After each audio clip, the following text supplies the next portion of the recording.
അതുപോലെ തന്നെ ഉസ്താദ്, ഈ വഹാബികൾ ജനങ്ങളെ ഏറ്റവും കൂടുതൽ തെറ്റിദ്ധരിപ്പിക്കുന്ന ഒരു വിഷയമാണ് അസുല അമലുൽ മൗലിദി ബിദ്അ എന്നുള്ളത്. അപ്പം അതിൻ്റെ ഒരു വിശദീകരണം. അതെ, അസുലു അമലുൽ മൗലിദി ബിദ്അ. ഇപ്പം എങ്ങനെയെങ്കിലും പൊതുജനങ്ങളെ പൊട്ടീസാക്കി അവരെ ഈമാൻ തെറ്റിക്കലാണ് വഹാബികളുടെ പ്രധാന അജണ്ട. അതിനവർ പറയുന്നതാണ്, നിങ്ങളെ കിതാബിൽ തന്നെ പറഞ്ഞിട്ടില്ലേ, അന്ന അസുല അമലുൽ മൗലിദി ബിദ്അ, അമലുൽ മൗലിദി ബിദ്അത്താണ് ബിദ്അത്താണ് ബിദ്അത്താണ്, അതുകൊണ്ട് കുല്ലു ബിദ്അത്തുൻ ദലാല. ഓയ് പാസാക്കി. നമ്മുടെ കിതാബിൽ പറയുന്നുണ്ട് അന്ന അസുല അമലുൽ മൗലിദി ബിദ്അ, അതുകൊണ്ട് അപ്പൊ അമലുൽ മൗലിദ് ബിദ്അത്താണെന്ന് നിങ്ങളുടെ കിതാബിൽ തന്നെ ഉണ്ട്, അതുകൊണ്ട് കുല്ലു ബിദ്അത്തിൻ ദലാല വ കുല്ലു ദലാലത്തിൻ ഫിന്നാർ, എല്ലാ ബിദ്അത്തും ദലാലത്താണ്, എല്ലാ ദലാലത്തും നരകത്തിലുമാണ്. അല്ലാഹ് അങ്ങനെ പറഞ്ഞു പോയാലേ അത് ഭയങ്കര പ്രശ്നമാണ്. അങ്ങനെയൊന്നും പറയരുത്. ഇതേതാ കിതാബ് എന്നറിയാം. ഇതിപ്പോൾ നിങ്ങൾ അംഗീകരിക്കുമെന്ന് എനിക്കറിയില്ല. ഇത് സ്വഹീഹുൽ ബുഖാരി എന്ന് പറയാം. നിങ്ങളെ വാദപ്രകാരം കുല്ലു ബിദ്അത്തും ദലാല, കുല്ല് എന്നതിൽ ഈ ബിദ്അത്തും പെടുമോ എന്ന് നിങ്ങൾ പറഞ്ഞു തരണേ. ഇതിൻ്റെ എത്രാമത്തെ പേജാ? ഇതിൻ്റെ 261 പേജ്, അഥവാ 2010 ഹദീസ്. ഈ 2010 ഹദീസിൽ തറാവീഹ് നിസ്കാരത്തെക്കുറിച്ച്, അഥവാ തറാവീഹിന്റെ വലിയ ജമാഅത്തെക്കുറിച്ച് സയ്യിദുന ഉമർ ഇബ്നുൽ ഖത്താബ് റളിയല്ലാഹു അൻഹു പറയുന്നതായി കാണാം, നിഅമൽ ബിദ്അത്തു ഹാദിഹി, നിഅമൽ ബിദ്അത്തു ഹാദിഹി, ഈ ബിദ്അത്ത് നല്ലതാണ്. ഈ ബിദ്അത്ത് നല്ലതാണ് എന്ന് സ്വഹീഹുൽ ബുഖാരിയുടെ 2010 ഹദീസിൽ പറയുന്നതാരാ? ഉമർ ഇബ്നുൽ ഖത്താബ് തങ്ങൾ. മുബ്തദിയാക്കി വിടുക നമുക്ക്, അത് നല്ലത്. ഉമർ തങ്ങൾ മുബ്തദിയാണ്. കാരണം എന്താ? കുല്ലു ബിദ്അത്തും ദലാല എന്ന് മുത്തുനബി പറഞ്ഞിട്ടുണ്ട്. എല്ലാ ബിദ്അത്തും വഴികേടിലാണ്. പിന്നെങ്ങനെയാണ് ഉമർ ഇത് നല്ല ബിദ്അത്ത് എന്ന് പറയാ?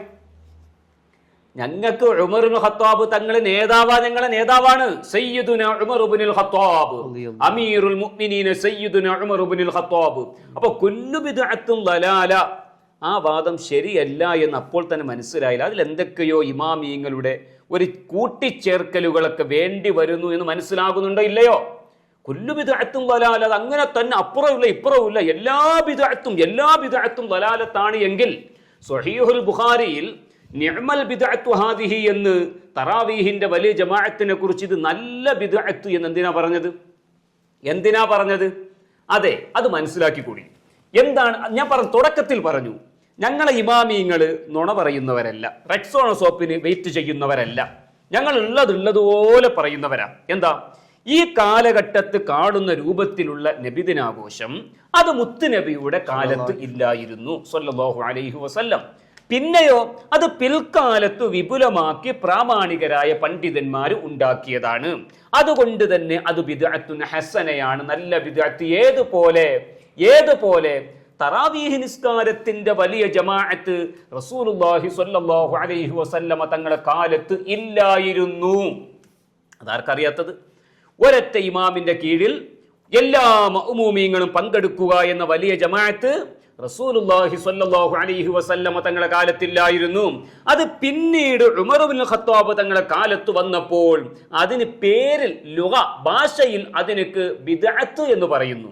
അടിസ്ഥാന മുത്തുനബി തറാവീഹ് നിസ്കരിച്ചിട്ടുണ്ടല്ലോ എന്നതുപോലെ മുത്തുനബി സല്ലല്ലാഹു അലൈഹി വസല്ലമ തങ്ങൾ ഈ മാസത്തിനും ഈ ദിവസത്തിനും പ്രത്യേകത ഉണ്ടെന്ന് പഠിപ്പിച്ചിട്ടുണ്ട്. പക്ഷേ ഈ രൂപത്തിലുള്ള വലുത് അത് മുത്തുനബി ചെയ്തിട്ടില്ല. അതുകൊണ്ട് അത് ബിദ്അത്തുൻ ഹസന. ഇതാര് പറഞ്ഞു? നമ്മളൊന്ന് ഞാൻ തുടക്കത്തിലെ പറഞ്ഞു, ഒന്നും പോക്കറ്റിൽ നിന്ന് എടുക്കില്ല എന്ന്. ഇതേതാ കിതാബ്? ഇബ്നു തൈമിയയുടെ ശിഷ്യൻ ഇബ്നു റജബുൽ ഹംബലി. ഇബ്നു റജബുൽ ഹംബലിയുടെ ജാമിഉൽ ഉലൂമി വൽ ഹിക്കം എന്ന കിതാബിന്റെ വ്യക്തമായിട്ട് പറയുന്നത്, ഉമർ ഇബ്നുൽ ഖത്താബ് തങ്ങൾ നിഅമൽ ബിദ്അത്തു ഹാദിഹി എന്ന് പറയാനുള്ള കാരണമെന്ത്? ഇതിന്റെ 274 പേജിൽ വ്യക്തമായി കൊണ്ട് കാണാം. എന്താ? വമുറാദുഹു, ഉമർ ഇബ്നുൽ ഖത്താബ് തങ്ങൾ നിഅമൽ ബിദ്അത്തു ഹാദിഹി എന്ന് പറഞ്ഞതിന്റെ ഉദ്ദേശം അന്ന ഹാദൽ ഫിഅല, തീർച്ചയായും ഈ പ്രവർത്തനം ലം യക്കുൻ, അത് ഉണ്ടായിട്ടില്ല, അലാ ഹാദൽ വജ്ഹി, ഈ രൂപത്തിൽ ഉണ്ടായിട്ടില്ല, ഖബ്ല ഹാദൽ വഖതി, ഈ സമയത്തിന് മുമ്പ്, അഥവാ റസൂലുള്ളാഹിന്റെയോ സ്വഹാബാക്കളുടെ കാലത്ത് ഈ രൂപത്തിൽ ഇങ്ങനെ ഉണ്ടായിട്ടില്ല. വലാകിൻ, പക്ഷേ ലഹു അസ്ലുൻ ഫി ശരീഅത്തി യുർജഉ ഇലൈഹാ, വിശുദ്ധ ഇസ്ലാമിൽ പ്രാമാണികമായിട്ടൊരു അസ്ല്, ഒരടിസ്ഥാനം, ഒരടിത്തറ ഉണ്ട്. അതുകൊണ്ടാണ് നല്ല ബിദ്അത്ത് എന്ന് പറയാനുള്ള കാരണം. വ്യക്തമല്ലേ? ഉമർ ഇബ്നുൽ ഖത്താബ് തങ്ങള് ഈ വലിയ തറാവീഹ് നിസ്കാരത്തെ നിഅ്മത്തുൽ ബിദ്അത്തു ഹാദിഹി, ഹദ നിഅ്മൽ ബിദ്അത്തു ഹാദിഹി എന്ന് പറയാനുള്ള കാരണം ഈ രൂപത്തിൽ റസൂലുള്ളാഹിന്റെ കാലത്ത് ഉണ്ടായിട്ടില്ല. പക്ഷേ റസൂലുള്ളാഹിന്റെ കാലത്ത് ഇതിൽ ഒരു അടിസ്ഥാനം ഉണ്ടായിട്ടും ഉണ്ട് എന്നതുപോലെ തന്നെയാണ് നമ്മൾ നബിദിനാഘോഷം ഈ രൂപത്തിൽ മുത്തുനബിയുടെ കാലത്ത് ഉണ്ടായിട്ടില്ല. പക്ഷേ മുത്തുനബിയിൽ അസ്ലുണ്ട്, യുർജഉ ഇലൈഹി, അടിസ്ഥാനമാക്കപ്പെടുന്ന അസ്ലുണ്ട്. അതുകൊണ്ടാണ് അന്ന അസ്ല അമലിൽ മൗലിദി ബിദ്അ. ബിദ്അ എന്ന് കേൾക്കുമ്പോഴത്തേക്കും എല്ലാറ്റിനെയും നിങ്ങൾ തള്ളുകയാണെങ്കിൽ നിങ്ങൾ ഒന്നാമതായി തള്ളേണ്ടത് സയ്യിദുനാ ഉമർ ഇബ്നുൽ ഖത്താബ്. ഉമർ ഇബ്നുൽ ഖത്താബ് തങ്ങളെ നിങ്ങൾക്കൊരിക്കലും നിങ്ങൾ തള്ളും. ചിലപ്പോൾ ഇനിയിപ്പോൾ കുറച്ചുകൂടെ കഴിഞ്ഞാൽ നിങ്ങളെ കൂട്ടത്തിൽ നിന്ന് നിരീശ്വരവാദത്തിലേക്കും ചേകന്നൂരിസത്തിലേക്കും പോയത് വഹാബികളാ. ഇനി കുറച്ച് കഴിയുമ്പോഴത്തേക്കും ഉമർ തങ്ങളെയും തള്ളും. ഉമർ തങ്ങളെ നിങ്ങൾ മുമ്പ് തള്ളിയിട്ടുണ്ടല്ലോ. തറാവീഹിന്റെ വിഷയത്തിൽ സൽസബീലിൽ ഉമർ മൗലവി എഴുതിയത് എന്താ? കേരളത്തിലുള്ള മുസ്ലിയാക്കന്മാര് തെളിവല്ല. അതുപോലെ തന്നെ ഉമർ അങ്ങനെ ചെയ്തത് കൊണ്ട് എന്താ പറയാ, മക്കത്തെ ഉമർ 20 നിസ്കരിച്ചെങ്കിൽ വെളിയങ്കോട്ടത്തെ ഉമർ തറാവീഹ് 8 നിസ്കരിക്കുകയാണെന്ന് വാദത്തിലേക്ക് വരെ എത്തിയിട്ടില്ലേ? ഇൻഷാ അല്ലാഹ് ഇനി ഒരു ലൈവ് സ്വഹാബാക്കളെയും താബിഈങ്ങളെയും ഇപ്പൊ ചോദിക്കുന്നു, നബിദിനാഘോഷം സിദ്ദീഖ് തങ്ങൾ ചെയ്തിട്ടുണ്ടോ? ഉമറുൽ ഫാറൂഖ് തങ്ങൾ ചെയ്തിട്ടുണ്ടോ? ഉമറുൽ ഫാറൂഖ് തങ്ങളെ കളിയാക്കിയവരാ, സ്വഹാബാക്കളെ നിന്ദിച്ചവരാ. ചങ്ങാതിമാരെ മുത്തുനബി ചെയ്തിട്ടുണ്ടെന്നും മുത്തുനബി ചെയ്യണമെന്നും അതിലേക്ക് സൂചന നൽകിയിട്ടുണ്ടെന്നും വന്നാൽ പിന്നെ സ്വഹാബാക്കളിലേക്ക് ചോദിക്കുന്നതിന്റെ ആ ചോദ്യത്തിന്റെ ലക്ഷ്യം എന്താണ്?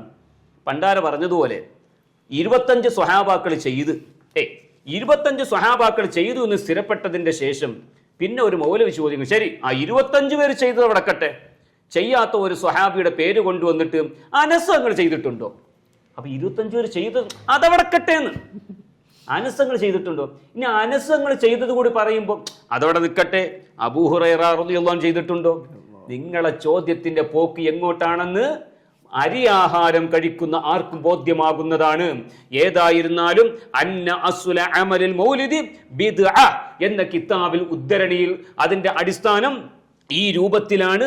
അത് ബിദ്അത്തുൻ ഹസനയാണ്, അത് സുന്നത്താണ്, അത് യുസാബു ഫാഇലുഹ എന്നുവരെ, അത് ചെയ്യുന്നവന് കൂലി കിട്ടുമെന്നുവരെ പണ്ഡിതന്മാർ രേഖപ്പെടുത്തിയിട്ടുണ്ട്.